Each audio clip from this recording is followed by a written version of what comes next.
ഗായിക രാജലക്ഷ്മി നമ്മളോടൊപ്പം വീണ്ടും ചേരുകയാണ്. രാജലക്ഷ്മി, ഇതാണ് അതിന്റെ ഒരു ചിത്രം മനസ്സിലായല്ലോ, എന്താണ് അവിടെ സംഭവിച്ചതെന്നുള്ളത് പ്രിൻസിപ്പൽ പറഞ്ഞു.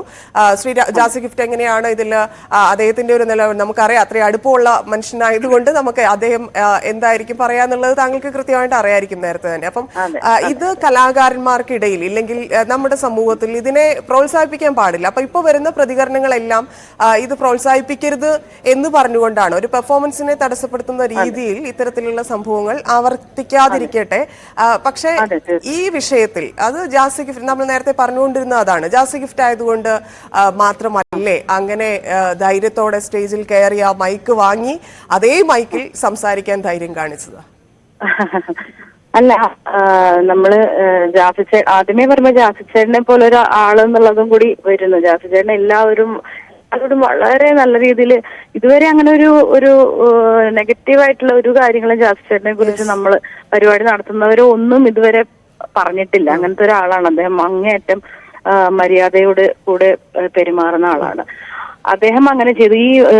അതുപോലെ ഇങ്ങനെ ഒരു എന്താ പറയാ, മറ്റ് പ്ലേബാക്ക് സിംഗേഴ്സ് ആണെങ്കിലും നല്ല ഒരു രീതിയിൽ തന്നെ അവരും പ്രതികരിക്കുന്നത് തന്നെയാണ് എനിക്കും തോന്നുന്നത്. കാരണം അത്രയ്ക്ക് ഒരു വളരെ എന്താ പറയാ, ഞങ്ങൾക്കൊക്കെ സങ്കടം തോന്നി. ഇപ്പൊ ഞങ്ങളൊക്കെ ഒരുപാട് യൂണിയന്റെ ഭാഗമാണ്. ഇപ്പൊ ഞാൻ സമം എന്ന പിന്നണി ഗായകരുടെ കൂട്ടായ്മയെ പ്രതികരിക്കുന്നു. അദ്ദേഹം ഫെഫ്ക മ്യൂസീഷ്യൻസ് യൂണിയനാണ്. അപ്പൊ എല്ലാ യൂണിയൻസും ഇതിനെ വളരെ കാര്യമായിട്ടാണ് ഈ ഒരു സംഭവത്തെ എടുത്തിരിക്കുന്നത്.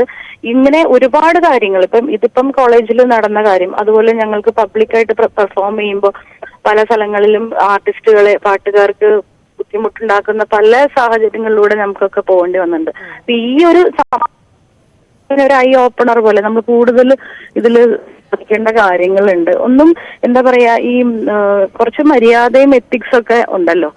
ഒരു ആർട്ടിസ്റ്റ് എന്ന് പറയുമ്പോൾ ജാസിച്ചേട്ടൻ ആദ്യമേ പറഞ്ഞത് തന്നെ അദ്ദേഹം വളരെ ക്ലിയർ ആയിട്ട് ഇപ്പോഴും പറയും. കാരണം കാര്യമൊന്നുമല്ല, അങ്ങനെ ഒരു പാട്ടിന്റെ ഇടയിൽ വന്ന് ടീച്ചർ പറഞ്ഞ അതൊരു മര്യാദയായില്ല എന്നുള്ളതിൽ തന്നെയാണ് നമ്മളെല്ലാവരും ഉറച്ചു നിൽക്കുന്നത്. ബാക്കി കാര്യങ്ങളൊക്കെ പിന്നീട്, അതിന്റെ ഒരു പാട്ടിന്റെ ഇടയ്ക്ക് ടീച്ചർ വന്ന് മൈക്ക്, ഇപ്പൊ ഞാനാണ് ആ സ്ഥാനത്തെങ്കിൽ കുട്ടികള് ക്രൗഡ് കുറച്ച് ഇളകിയിട്ട് പിള്ളേരോ അല്ലെങ്കിൽ ഓഡിയൻസിന്റെ ഇടയിൽ നിന്ന് കയറി വന്ന് മൈക്ക് പിടിക്കാൻ നമ്മൾ മൈക്ക് കൊടുക്കില്ല, നമ്മൾ മാറി. പക്ഷെ ടീച്ചർ വരുമ്പോൾ നമ്മൾ പെട്ടെന്ന് ഇത് എന്താണ് നമ്മൾ കൊടുക്കും. നമുക്കത് അയ്യോ എനിക്ക് തരാൻ പറ്റില്ല എന്നങ്ങനെ കൈ വെട്ടിക്കാൻ പറ്റില്ല. ടീച്ചർ വന്ന് വിളിക്കണം, പ്രിൻസിപ്പളാണോ വന്ന് മേടിക്കുന്നത്. നമ്മൾ അത് എന്താണാവോ ഇനി വല്ല അഹിതം സംഭവിച്ചു. പക്ഷെ ഇത് ഇങ്ങനെ ഒരു സംഭവം അനൗൺസ് ചെയ്യേണ്ടത് ഒരു പാട്ടിന്റെ ഇടയിലല്ല വന്ന് ചെയ്യേണ്ടത്. ഇത് ആവർത്തിക്കാതിരിക്കട്ടെ, നമുക്ക് പ്രതീക്ഷിക്കാം ഇനി ഇങ്ങനെ ഉണ്ടാവില്ല കലാകാരന്മാർക്കെതിരെ എന്ന്. നന്ദി രാജലക്ഷ്മി പ്രതികരിച്ചതിന്. ഇടവേള.